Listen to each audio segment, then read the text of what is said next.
काय चालू आहे तुमचं? का ड्रग्ज येत आहेत एवढे? तुम्हाला पण माहिती आहे, मला पण माहिती आहे कुठे वाटले जात आहेत. का थांबत नाही आहेत? ड्रग्सचे पैसे कोणाला जातात सरकारमध्ये? हे प्रश्न तर विचारले पाहिजेत ना आपण. आत्तापर्यंत तरी मला वाटतं की डेमोक्रेसी आहे, लोकशाही आहे असं मला वाटतं.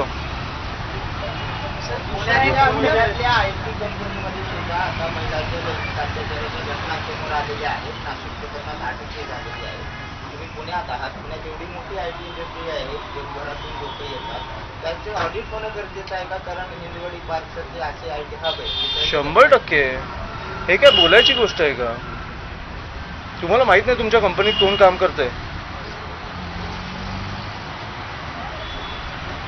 हे काय हे कंपनी थर्ड पार्टीचे इश्यूज आहेत असं म्हणून काळजी आहे आणि हा प्रश्न चुकीचा आहे ना. झालंच पाहिजे. माझं ह्याच्यावर काय ओपिनियन घेत आहे?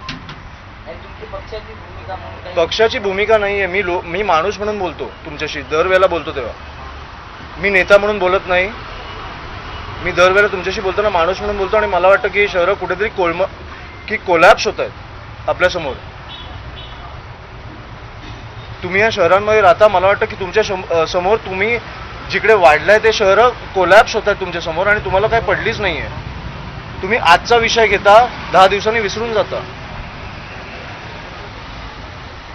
ट्रॅफिकचा विषय तुम्हीच सांगा.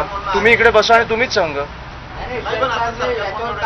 अमरावतीमधली जेवढी प्रकरणे येत आहेत लैंगिक अत्याचाराची, त्याच्यात कुठली भूमिका सरकार घेत नाही. मग हे तुम्ही सरकारचे प्रश्न मला का विचारता? राजकीय पक्ष म्हणून राजकीय पक्ष म्हणून काय? मी असतो तर फाशी दिली असती.